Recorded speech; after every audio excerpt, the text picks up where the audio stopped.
Assalamualaikum warahmatullahi wabarakatuh. Perkenalkan, nama saya Jimmy Aldian, mahasiswa Teknik Kimia Unsri kelas A Indraya. Di sini saya akan menjelaskan mengenai prarancu pabrik fatty alkohol. Yang pertama, kita akan bahas mengenai karakteristik serta potensi penggunaan fatty alkohol. Nama dagang produk, alkohol lemak, nama lainnya long chain alkohol, dengan rumus kimia C16H34O, rumus molekul itu 1-dodekanol, wujud cair, sifat fisik maupun kimia dari fatty alkohol adalah berwarna bening, berat molekul 186 kg per mol, viskositas 18,8, titik leleh 24 derajat Celcius, boiling point 138, spesifik gravity 0,83. Fungsi dari fatty alkohol yaitu pada industri kosmetik dapat digunakan dalam pembuatan krim wajah, lalu lainnya sebagai antioksidan dan lain sebagainya. Lalu potensial customer dari fatty alkohol adalah industri makanan, kosmetik, dan farmasi untuk diolah kembali menjadi produk jadi. Berikut adalah proses flow diagram dari produksi fatty alkohol. Yang pertama, petroleum sebagai bahan baku dimasukkan ke dalam trickle bed reaktor untuk diproses dengan menggunakan oksoproses dengan bantuan hidrogen dan katalis yang berupa karbonil. Secara umum, oksoproses itu adalah yang biasa disebut dengan hidroformilasi, adalah proses pengubahan alkena menjadi aldehid. Lalu fatty aldehid yang dihasilkan dihidrogenasi dengan bantuan hidrogen menggunakan fixed bed reaktor, menghasilkan fatty alkohol. Fatty alkohol kemudian diseparasi menggunakan pressure vessel atau liquid gas separator pada tekanan 1,01 bar dan 60 derajat Celcius untuk memisahkan fatty alkohol dari hidrogen yang berlebihan. Kemudian output dari liquid gas separator berupa fatty alkohol liquid kemudian dipurifikasi menggunakan kolom distilasi fraksinasi untuk memisahkan fraksi fatty alkohol berat dan fatty alkohol ringan. Like stream fatty alkohol kemudian dikondensasi menggunakan kondenser untuk meningkatkan titik didih, tekanan, dan lain sebagainya, dan dapat dikembalikan menjadi reflux untuk memaksimalkan produksi dari fatty alkohol.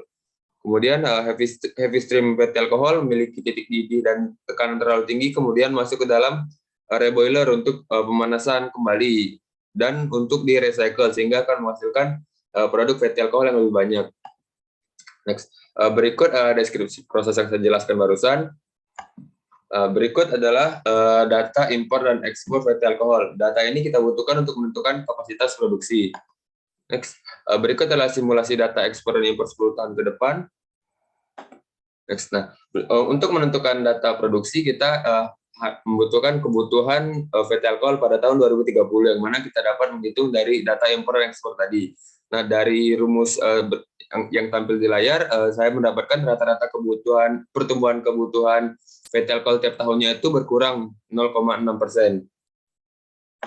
Next, berikutnya kita menentukan kapasitas produksi, yang mana dari rata-rata pertumbuhan kebutuhan fatty alkohol tadi, kita mendapat bahwa pada tahun 2030 fatty alkohol yang dibutuhkan itu sebanyak 469.000 ton di Indonesia.